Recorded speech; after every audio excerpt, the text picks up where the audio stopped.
In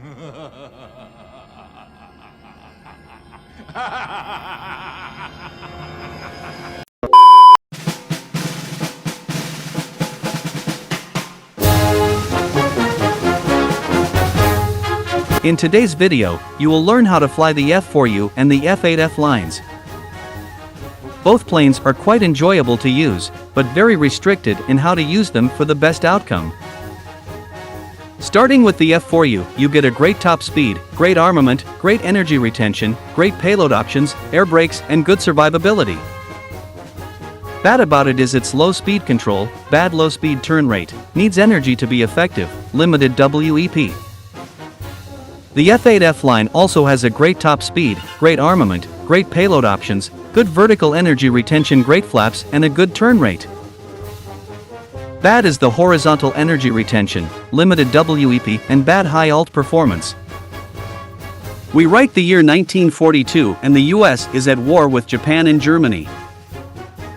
It's clear that the current carrier fighters have no chance against the Japanese Zero fighters. From the collected combat experience and captured Japanese planes, the Navy started programs to get up to date. In June 1942, the first F6F prototype started from its carrier. The F6F outperformed every Japanese plane for its time in speed and weaponry. That made it the best carrier fighter for its time and earned it the nickname Ace Maker, cause its 20-to-1 kill ratio against the Zero. It shared the same engine with the F4U and P-47 and achieved similar performance with both. The main difference between the F6F and F4U were the uses. The F6F was the main carrier fighter and got used in over 50% of all engagements carriers were involved. That's due to the difficulties the pilots had landing the F4U on carriers. Crashes on the deck weren't rare. The F4U only had 15% of its sorties on carriers. It was primarily used for Marines ground support operations and bombed 70% of all ground strikes in the Pacific.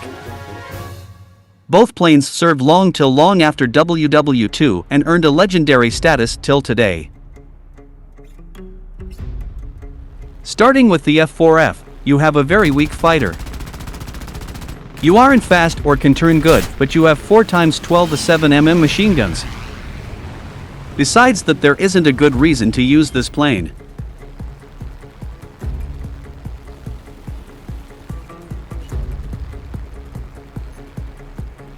You can already see from here that your energy retention in a turn is pretty bad cause of your heavy weight. You should still fight like a turn fighter in those situations, cause your flaps give you at low speed really good AOA. For the early 50 caliber, use the belts with the most armor-piercing bullets, in this case the ground belt.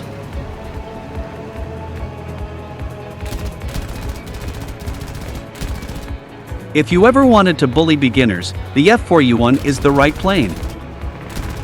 It's the fastest plane at its BR and cause of that a slap for everyone who can't run away. Here you will see how you can use speed to create the situations you want to be in. If you don't want to fight, just leave and fly away till you have an advantage.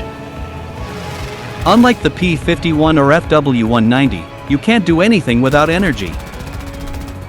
Once you are slow, you get out-accelerated and out-turned. If you know how to translate your speed into positional advantage, you can outperform your enemy quite nicely.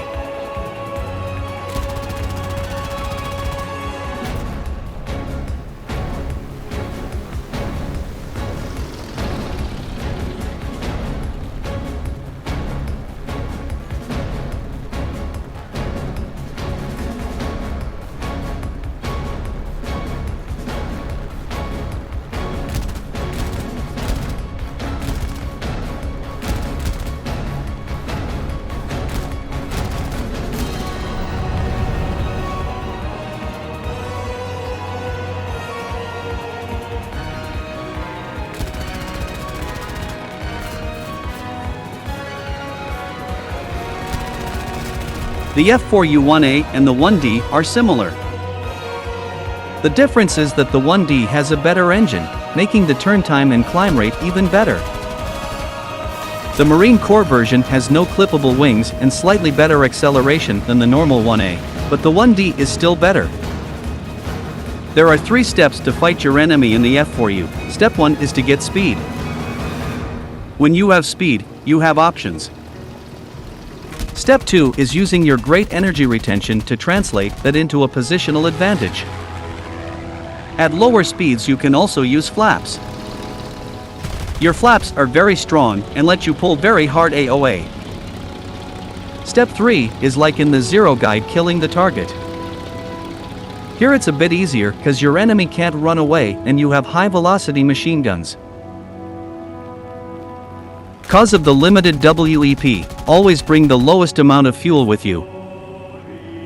Your war emergency power is limited to 10 to 11 minutes of use, so you have to make it count. For everyone who uses manual engine controls, the first gear is just for takeoff. At an altitude of 500 meters you can change already to the second gear. The third gear is for high alt at around 4,500 meters.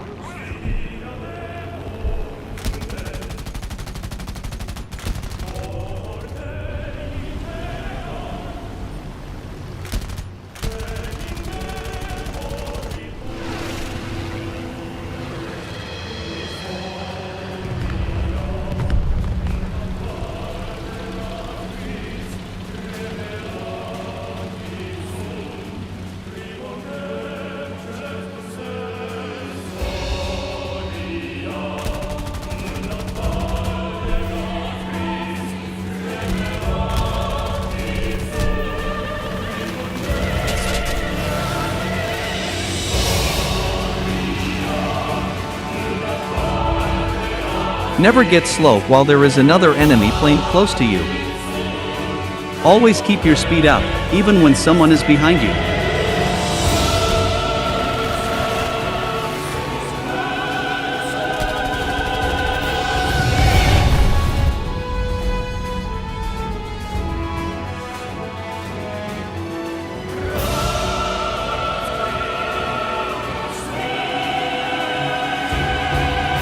If someone is behind you and you can't outrun it, use the split S and force a low speed fight.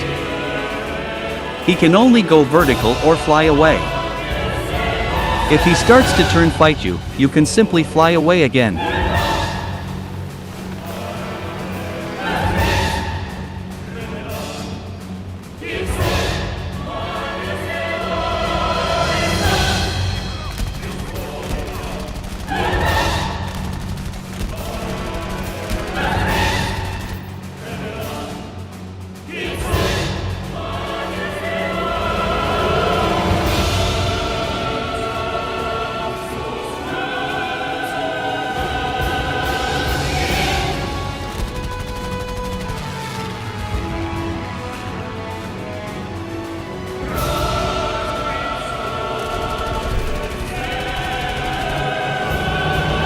Also, don't be shy to make some range shots.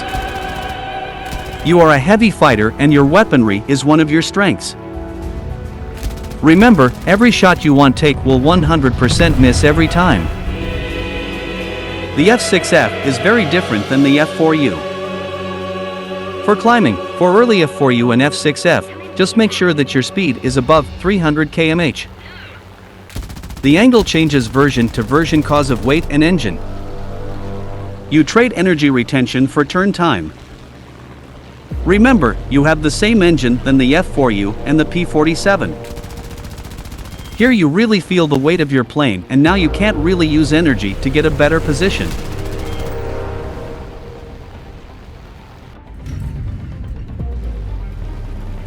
Once you get the energy advantage, you can use your vertical performance to boom and zoom enemies. You can actually turn with turn fighters for a short amount of time, till you run out of energy. The F6F really wants to be fast and not slow.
Here you can't do much wrong, just stay fast or disengage.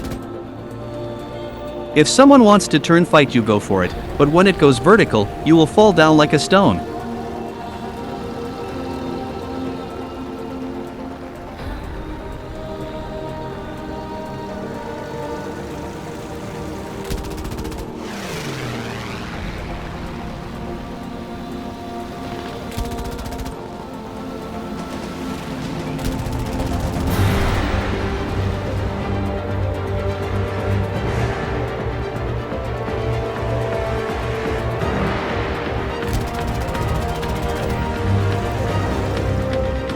The F4U4 is another upgrade and gives you better belt options and an even better engine.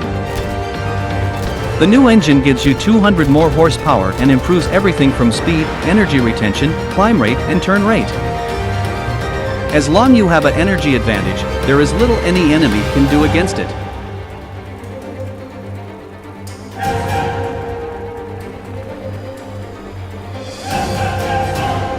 If you have a partner with you, you can bait enemies so easily into stalls with the awesome energy retention. Maneuvers like the hammerhead will be your best friend and the easiest way to kill enemies.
The F6F5N is the night fighter variant of the basic F6F and gets a search radar for heavy weather and night operations.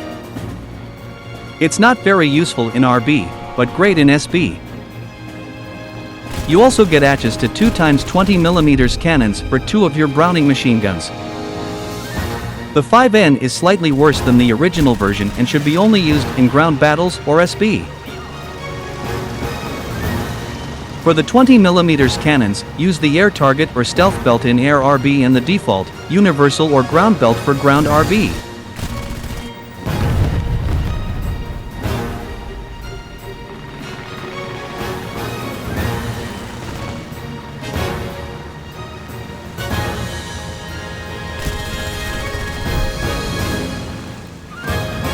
The F4U1C is the original F4U1 version, but with 4 devastating 20mm cannons.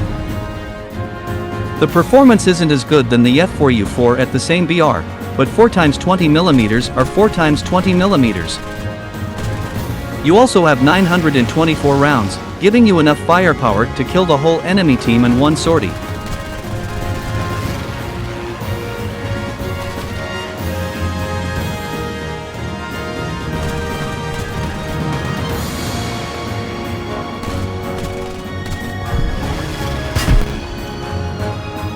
If you get on fire in AF4U, turn your engine off with the I key and cut throttle. The fuel will burn out and you can glide with 0% radiators and 0% prop pitch to the next airfield.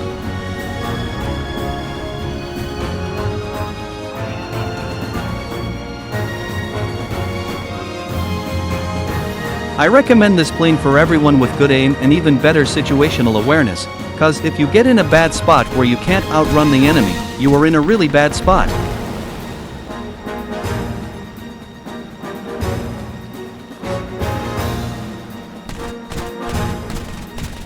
The smallest hit with those cannons will most likely destroy the enemy, so shoot from distance in bursts.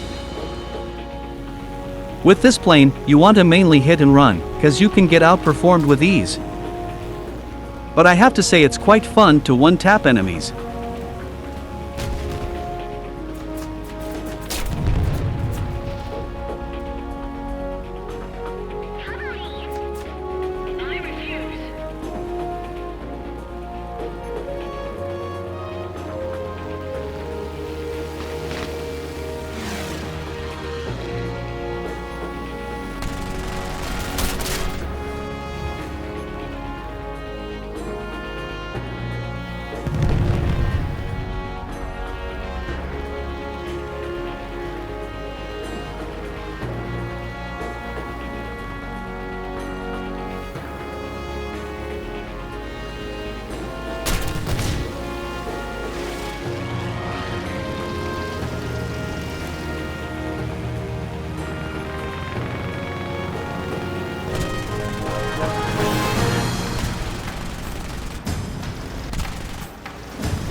Now we really get into things. At 5.0 you can find the evolution of the F6F, the F8F. The F8F is the second best engine performance from all props. You can climb at 10 degrees and you will see that reach a speed of 490 km/h. This plane is a monster at low alt and is only holding back cause of its 4x 12.7 mm and bad energy retention in turns, just like the F6F. Besides that, you can outclimb, outspeed, and with flaps and energy outturn everything you face. You have the same flaps than the P-51, that means they brake at 660 km/h, making it possible to make some wild high G turns.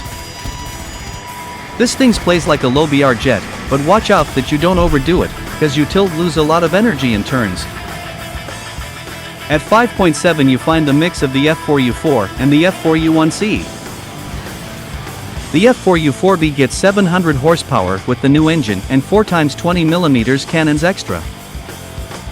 That means it almost has the same engine power than the F8F with exceptional 2,993 HP. That means you have an exceptional energy performance and 4 devastating 20 mm cannons. Now you are able to outperform every other prop plane you will face. Nobody is able to follow you when going vertical and the cannons will kill everything they hit.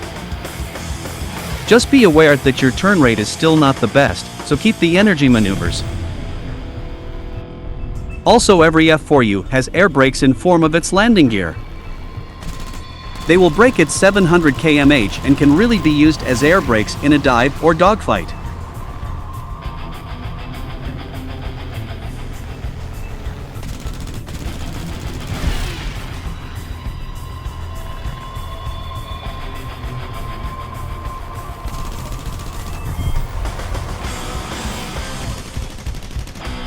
When you face annoying turn fighters, like the Spacefire or LF-MK9 or Yak-3U, fly away from them and wait for a situational advantage. If they keep following you, ignore them and deal with the rest of the enemy.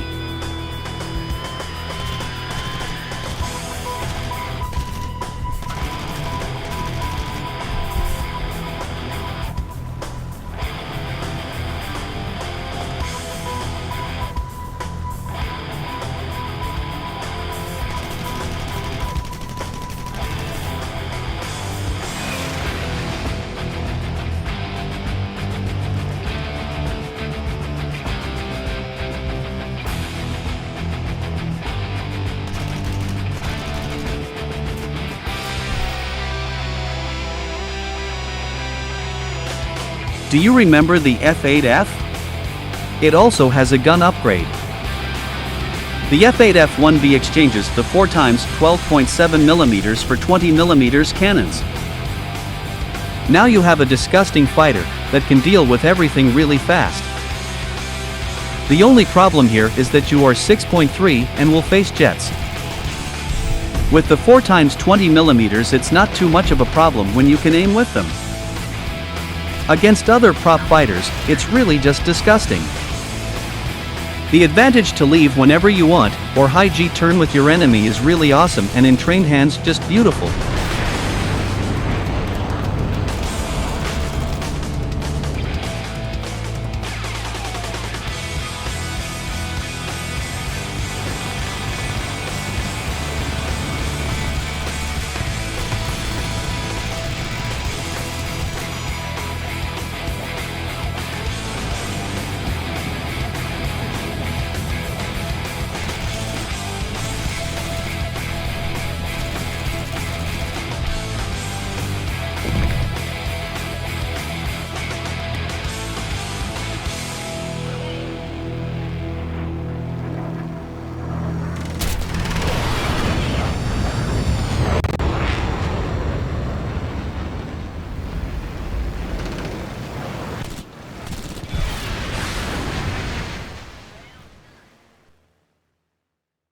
We are not done.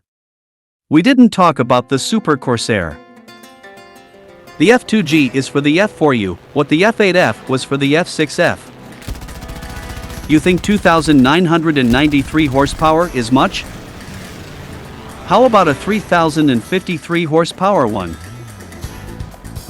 The F2G version in-game is the land-based F2G1 variant. The carrier-based F2G2 will most likely drop in the next update, but you didn't hear it from me. The performance is way better than the F4U 4B version. The whole airframe got overworked and a better cooling system implemented for the bigger engine. The engine itself has no controllable gears anymore, because of the automatic adjustment in gears, like the BF109 or FW190D. Its performance is best at low to mid-alt, and suffers from 4,000 meters onwards.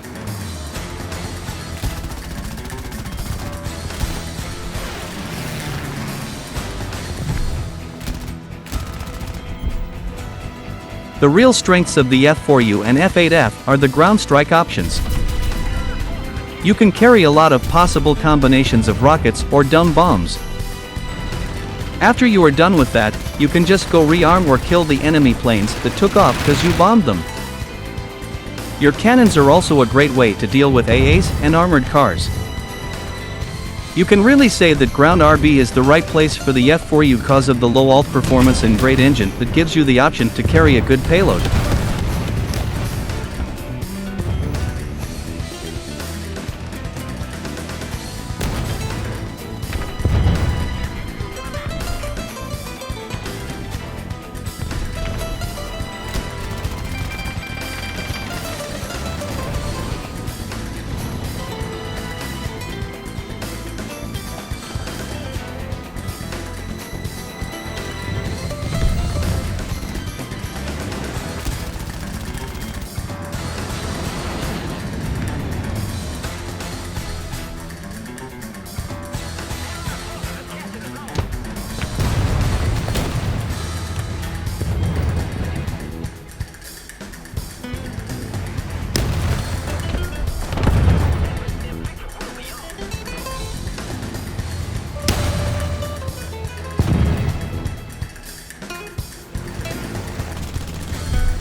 The most people don't know that the best things are like in real life, from France.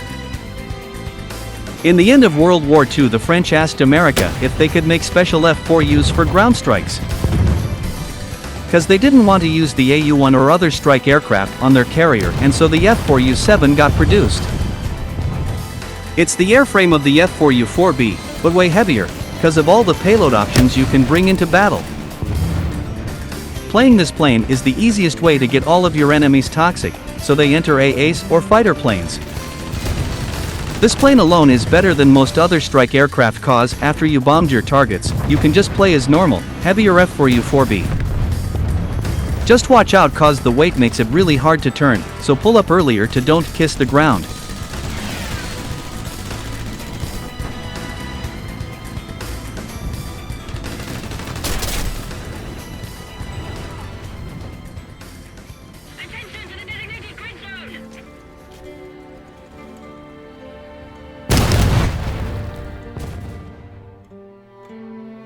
Okay, this is the last plane, I promise. You think the XP50 is OP? How about we scale things up? The F7F is pretty much just a stronger XP50.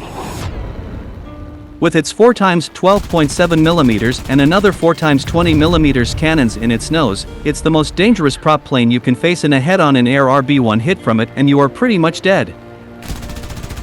It doesn't have the performance of a Hornet, but its vertical energy retention makes it a good energy fighter. Just make sure that you don't fly too high, because of its rather weak engine performance at high alt. It's just a great interceptor for its BR, and with the right aim a real man-ace. In the end, both the F4U and F8F are great fighters and worth playing. Just make sure that you stay focused and don't run into a fight you can't win. This guide took even longer than the last ones, but it was clear by the amount of planes both lines have. I hope that you liked the guide and that it helped you getting better. The next guide will be about energy fighting and maneuvers, cause in the original survey both the F4U/F8F and the energy maneuver guide had 44%. I hope I see you in the next video. Bye.